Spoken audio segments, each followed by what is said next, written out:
오늘은 로마서 5장에 나와 있는 그 화평케 하는 바울의 복음에 대해서 함께 살펴보도록 하겠습니다. 로마서 5장 1절부터 11절 말씀을 읽어보죠.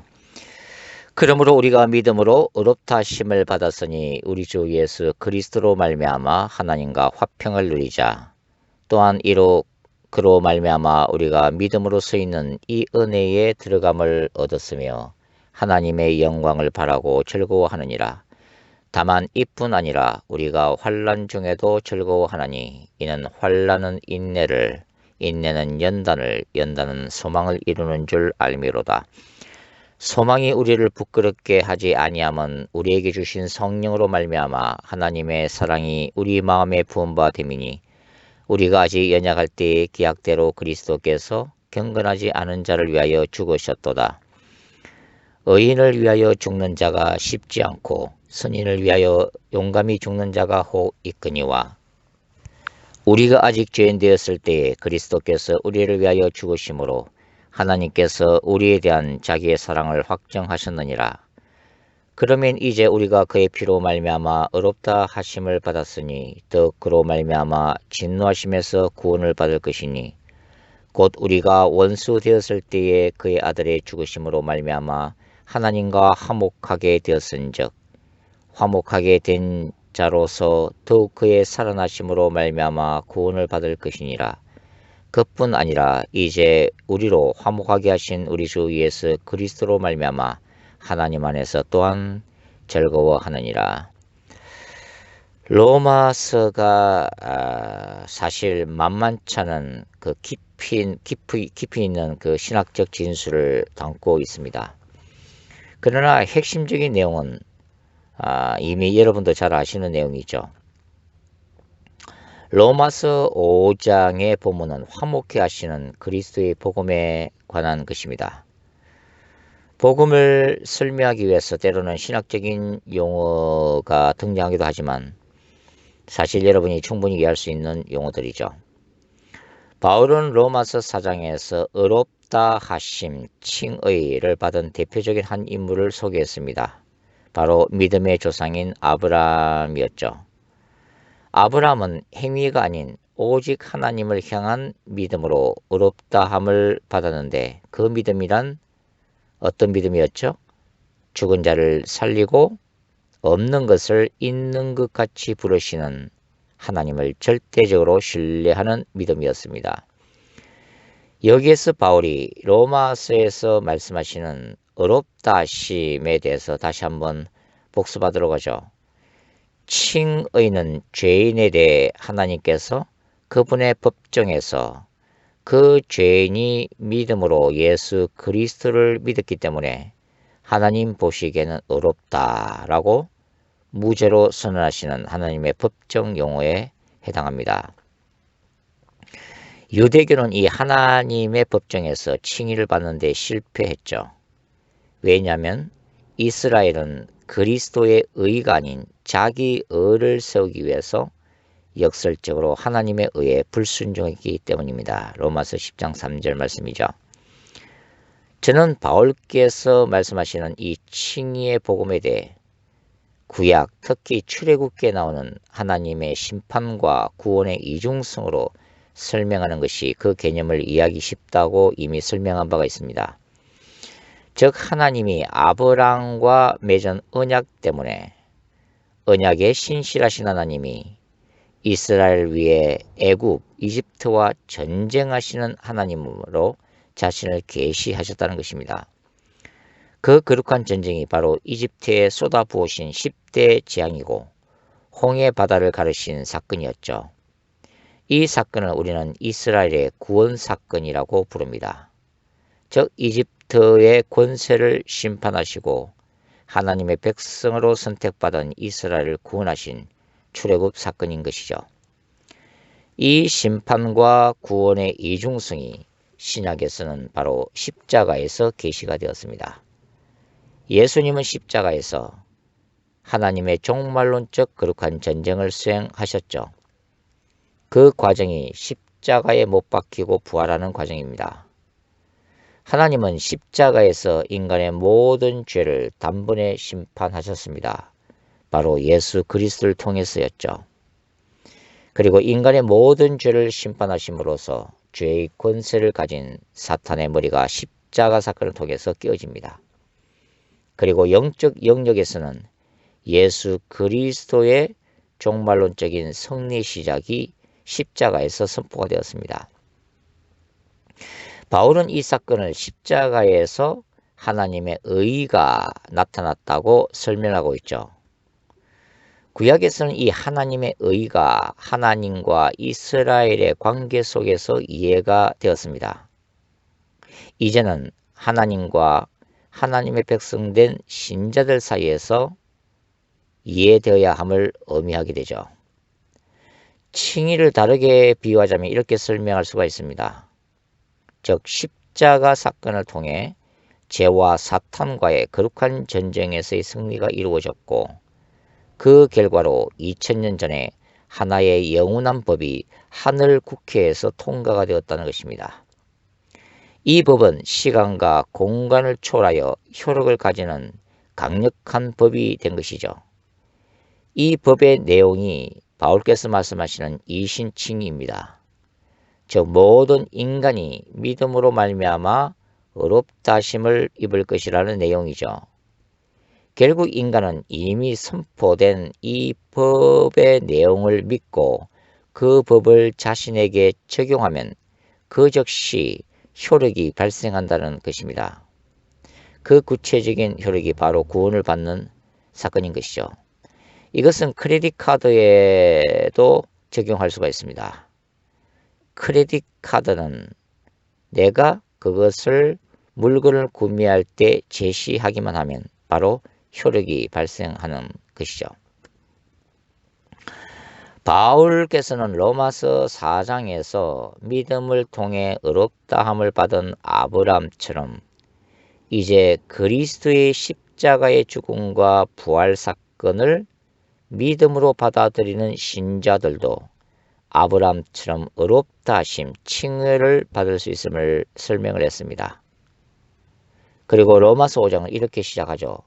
그러므로 우리가 믿음으로 의롭다 하심을 받았으니 우리 주 예수 그리스도로 말미암아 하나님과 화평을 누리자. 여러분은 이 질문에 어떻게 대답할 수 있겠습니까? 여러분은 예수 그리스도께서 십자가에서 우리 죄를 위해 죽으시고 다시 부활하셨음을 믿을 수 있는지요? 만일 여러분이 이 질문에 yes라고 답변하시고 이 고백이 형식적인 것이 아니라 진솔한 여러분의 영혼 깊숙이에서 정직하게 고백되는 신앙 고백이라면 여러분은 하나님 앞에서 의롭다 하심 칭의를 얻게 됩니다. 로마서 5장은 그 내용상 크게 두 부분으로 나눌 수가 있습니다. 로마서 5장 1절부터 11절에서 바울은 신자란 예수 그리스도를 통해 하나님과 화해된 존재임을 설명을 합니다.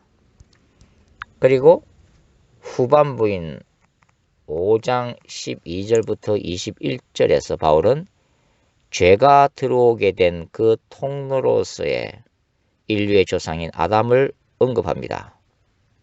그리고는 아담과는 정반대로 은혜의 통로로 오신 두 번째 아담이신 예수 그리스도를 소개하고 있습니다. 먼저 우리는 로마서 5장은 로마서 8장과 서로 그 내용상 연결되어 있음을 주목할 필요가 있습니다. 로마서 5장에서 바울이 말하는 칭의와 하나님과의 화목됨의 역사는 바울께서 로마서 5장에서 언급하는 그리스도 안에서 누리는 정죄로부터의 해방과 같은 의미입니다. 로마서 8장 1절이죠. 그리고 로마서 5장에서의 신자들이 받는 고난은 3절부터 4절에 기록되어 있는데요. 이것은 로마서 8장에서 언급하는 바 장차 나타날 영광과 비교할 수 없는 것입니다. 로마서 8장 18절 말씀이죠. 로마서 5장에서 바울이 언급하는 사랑의 증거로서의 성령은 로마서 8장에서는 종말론적 구원의 완성을 향해 가는 그 신자들이 경험하는 고통을 하시고 단식하시는 성령으로 나타나고 있습니다. 그리고 로마서 5장에서 바울이 소망하는 미래적 구원은 로마서 8장에서는 종말론적 몸의 부활을 기다리는 신자들의 인내와 소망으로 다시 언급되어집니다. 8장 19절부터 25절 말씀인데요.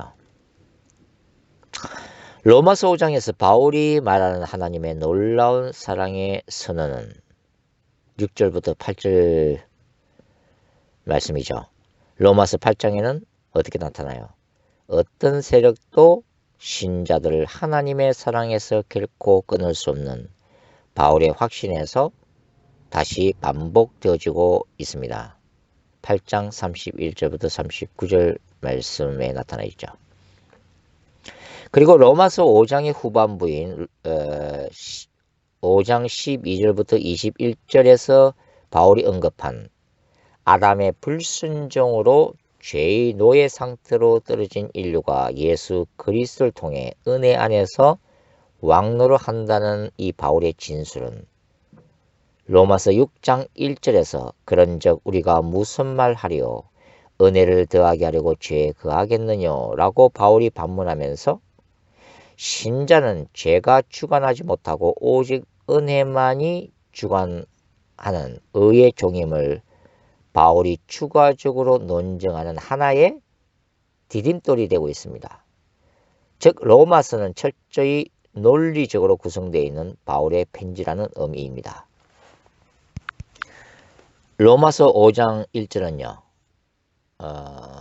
4장까지 바울이 논의했던 내용에 대해서 바울이 하나로 요약하는 요약문이라고 말씀을 드릴 수가 있습니다. 즉 신자는 예수 그리스도를 믿는 순간에 법적인 신분에서의 변화가 일어났다는 것입니다. 그리고 그 결과로 하나님을 향하여, 이 향하여라고 하는 말은 신자와 하나님과의 관계성을 얘기하죠. 하나님을 향하여 화평을 소유하고 있다는 것입니다. 헬라 학자들은 이 문장을 우리 한글 개역 성경처럼 바울이 화평을 누리자라고 건면하는 것이라기보다는 이미 화평을 소유하고 있다라는 하나의 서술문으로 보고 있습니다. 즉 신자들은 믿음으로 인하여 하나님의 법정에서 하나님으로부터 단번에 의롭다 하심, 칭의를 받았고 그 결과로서 원래 하나님의 원수되었던 인간과 하나님 사이의 화평이 이루어졌다고 보는 것입니다.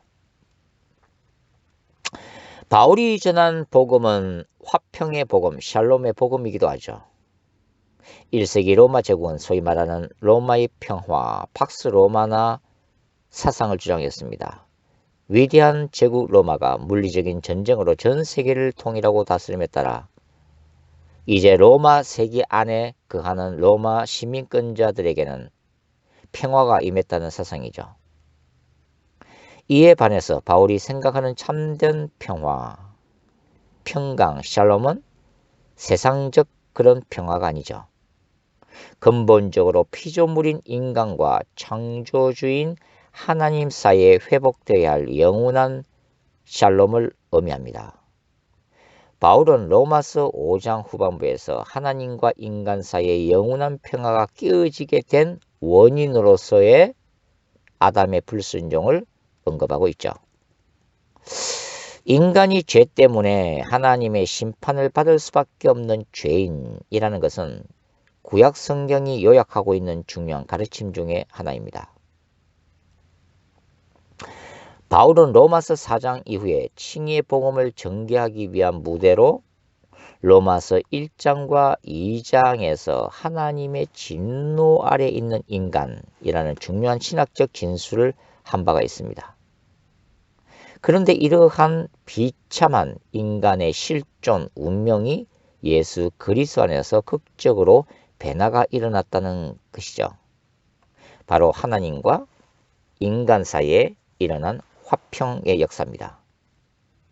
바울은 복음 안에서 모든 인간의 신분과 지위, 인종과 성별의 장벽이 무너졌음을 에베소서에서도 강조하죠. 에베소서 2장 14절부터 19절 말씀에 나타나 있습니다. 바울 자신이 화목케 하는 이방인의 사도로서의 신적인 부르심과 그 사명을 받았음을 강조합니다. 고린도후서 5장 11절부터 7장 16절에 걸쳐서 이 내용이 기록되어 있습니다. 따라서 예수님은 참되고 영원한 평강의 왕, 샬롬의 왕으로 오신 분이죠. 이사야 9장 6절, 누가복음 2장 13절과 14절 말씀입니다. 이 샬롬의 복음은 인간을 죄와 사탄의 지배로부터 해방시키시는 하나님의 종말론적 거룩한 전쟁의 결과이기도 합니다. 만일 인간이 복음을 통해 의롭다 하심을 입지 못하면 그러한 사람들은 역설적으로 하나님이 아닌 사탄과 화목한 사람들이고 여전히 죄의 지배 아래에 있으며 마지막 하나님의 진노의 심판을 피할 길이 없다는 것입니다. 이러한 칭의를 통해 신자는 하나님의 은혜 안으로 인도가 되었습니다. 2절 말씀이죠. 5장 2절 말씀. 헬라 학자들에 따르면 이 2절에 들어감, 프로사고게라고 하는 헬라어인데요. 이 들어감이라고 하는 헬라어는 1세기의 용법으로 보면 사람들이 함께 들어가는 어떤 입구, 엔트런스, 프랑스어로는 앙트레라고 하는데요. 이 입구를 의미를 했습니다. 바울의 경우에는 에베소서에서 이 단어를 사용하고 있는데요. 에베소서 2장 18절과 3장 12절에서의 이 단어의 의미는 모두 어떤 입구를 통해서 하나님 앞으로 나아가는 것을 의미를 하고 있습니다. 즉 바울은 2절을 통해 예수께서 자신의 피로 죄인들을 깨끗하게 씻기신 다음 하나님의 충만한 은혜와 영광 가운데 용서받은 그 죄인들을 데리고 들어가신다는 사실을 설명하고 있는 것입니다. 이 사실은 9절에서도 나타나고 있죠. 그러면 우리가 이제 우리가 그 피를 인하여 의롭다 하심을 얻었은즉 또 그로 말미암아 진노하심에서 구원을 얻을 것이니라.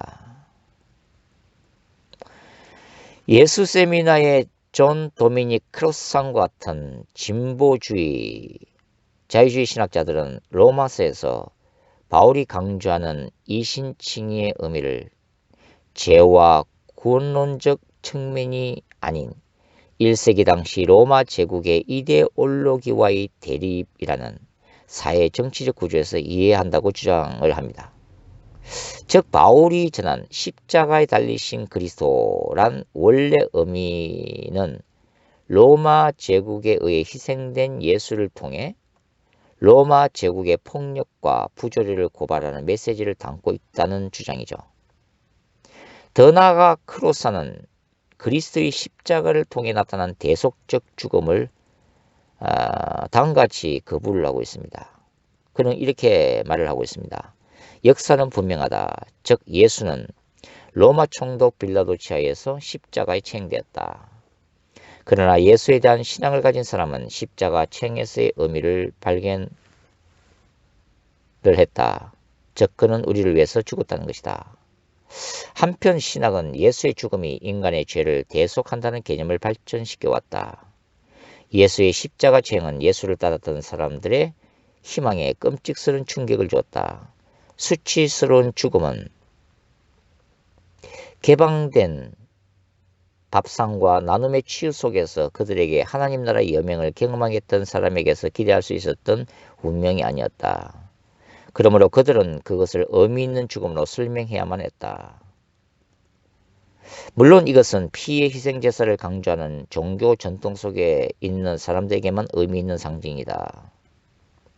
피의 희생이라는 표상은 희생 제물을 바치는 것을 고대 성전 예배의 일부로 생각했던 사람들에게는 적절했겠지만 우리의 세계에서는 전혀 이질적이다. 더욱이 죄 때문에 죽어 마땅한 사람을 대신해서 하나님이 그 자신의 아들을 희생시켰다고 말하는 속죄의 신학은 일부 기독교인들로 하여금 예수를 사랑하게 만들지는 몰라도 그것은 하나님의 부도덕한 모습이다. 그것은 거의 하늘에서 일어난 아동 학대라고 말할 수 있으며 이 세상에서 우리의 상상력에도 나쁜 영향을 줄지 모른다. 나는 하나님이 우리와 화해하기 위해 피의 희생을 요구하신다는 식의 신학으로서의 나의 신앙을 표현하고 싶지는 않다. 존 도미닉 크로산이 지은 예수는 누구인가에 나오는 책의 내용 중의 일부입니다. 과연 로마서에서 바울이 말하는 그리스도의 속죄론이 후대에 의해 인주로 만들어진 개념일까요? 결코 그렇지 않습니다. 철저한 바리새인이었던 바울은 구약의 정통한 유대교인으로서 이미 율법과 구약 제사의 의미를 잘 알고 있었습니다. 그리고 다메섹 체험을 통해 그리스도의 피로 인한 속죄의 신학적 의미를 비로소 깨닫게 되었죠. 바울만이 아니라 신약의 기자들은 구약적 피의 속죄가 십자가에 달리신 그리스도에 의해 온전히 성취되고 완성되었음을 폭넓게 기록하고 있습니다. 이러한 인간 사이의 화평이 가능한 것은 예수께서 먼저 십자가에서 하나님과 인간 사이를 갈라놓았던 그 죄의 장벽을 무너뜨렸기 때문입니다. 로마서 5장 10절 말씀이죠. 성막의 휘장과 그리스도께서 십자가에서 돌아가실 때 당시 예루살렘 성전의 휘장이 두 개로 쪼개진 복음서의 기록을 우리가 이미 알고 있습니다. 예수 그리스도의 피로 인간과 하나님을 가로막았던 휘장이 찢기고 이제 모든 신자들은 하나님의 보호자 앞으로 나아갈 새로운 길이 열린 것입니다. 히브리서 10장 19절과 20절 말씀 이렇게 기록하고 있죠. 그러므로 형제들아 우리가 예수의 피를 힘입어 성소에 들어갈 담력을 얻었나니 그 길은 우리를 위하여 휘장 가운데로 열어놓으신 새로운 살길이요 휘장은 곧 그의 육체니라. 아멘. 이러한 소망이 종말론적 희망인데 바로 하나님의 최후의 심판대 앞에서 신자들이 하나님의 진노를 피하고 구원이 완성되는 바로 그러한 소망을 의미하고 있는 것입니다.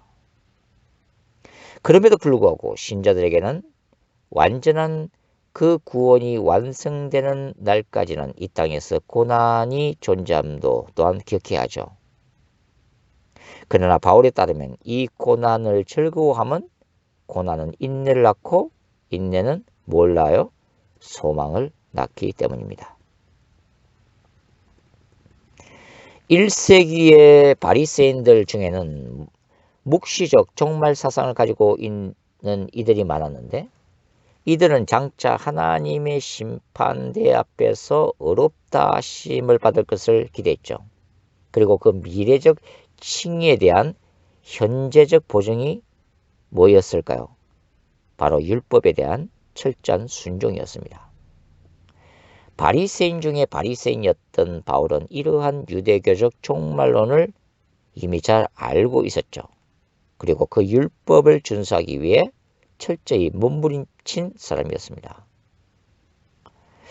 그런데 바울은 오늘 로마서 5장에서 신자들이 미래에 받게 될 그 최후의 칭의의 현재적 보증을 뭐로 얘기하고 있나요? 바로 성령을 받았다. 성령이라고 지금 언급하고 있는 것입니다. 바울은 5절에서 이렇게 기록하죠. 소망이 우리를 부끄럽게 하지 아니함은 우리에게 주신 성령으로 말미암아 하나님의 사랑이 우리 마음에 부은 바 되었느니라. 여러분, 바울에게 있어서 이 성령이나 부활은 철저히 종말에 속한 개념이었습니다. 그런 임박한 예수 그리스도의 재림을 기대하고 있었고, 이제 이 땅에서 잠깐 동안 당하는 신자들의 고난은 눈앞에 임박한 예수 그리스도의 재림 시에 신자들이 장차 누릴 그 영원한 영광과 비교하면 아무것도 아니었다는 거죠. 이러한 서술은 고린도후서 4장 7절부터 11절에도 나타나 있습니다. 바울은 여기에서 이러한 종말론적 성령을 통해 신자들의 마음에 뭐가 부어졌다고요? 하나님의 사랑이 부어졌다고 지금 말하고 있는 거죠. 여기에서 성령은 하나님 사랑의 부어주심과 관련되어 있다는 것입니다. 따라서 여기에서 바울이 말하는 성령은 아들 예수를 죽음 가운데 일으키시는 능력으로서의 성령이나 종말의 때에 신자들의 죽은 몸을 부활시키는 성령의 능력이라기보다는 칭의를 통해서 신자 안에 내주하시는 성령을 의미하고 있는 것입니다. 즉 성령의 외적 역사라기보다는 성령의 내적 역사에 해당되는 것이죠. 칭의를 통해 신자 안에 성령께서 내주하심은 곧 하나님께서 신자들에게 부어주시는 사랑의 증거인 것입니다. 동시에 이 성령의 내주하심은 몸의 부활로 이어지는 미래적 칭의에 대한 현재적 보증이 되는 것이죠. 다시 말해 신자들은 미래의 하나님의 심판 앞에서 어떻게 최종적으로 어렵다 하심이 확정될 것임을 알 수 있는가? 그에 대한 대답이 뭐예요? 우리의 마음속에 계시는 성령님의 임재가 그 보증이 된다는 의미입니다. 그리고 하나님께서 현재적 칭의를 받은 신자들을 그만큼 사랑하고 계신다는 증거이기도 하죠. 하나님의 이런 사랑은 도무지 사랑할 수 없는 죄인들을 사랑하신 하나님의 독특한 사랑이라고 말씀을 드릴 수가 있습니다. 바울이 소개하는 하나님은 헬라 세계에서의 의인이나 또 그보다 더 선한 선인을 위해서도 대신 죽는 사례가 별로 없는 것에 비해 죄인을 위해서 십자가에서 대신 죽음을 당하시는 하나님이십니다. 즉 사랑의 하나님이 그분의 기약대로 즉 적절한 종말의 때에 인간의 육신을 입고 여자의 후손으로 이 땅에 오셔서 십자가의 죽음을 당한 것입니다. 그리스도의 죽음은 이미 태초부터 계획된 하나님의 섭리라고 하는 것입니다. 창세기 3장 15절에서 사탄이 그리스도의 발꿈치를 물 것이다 라는 바로 예언적인 구절 속에 나타나 있죠.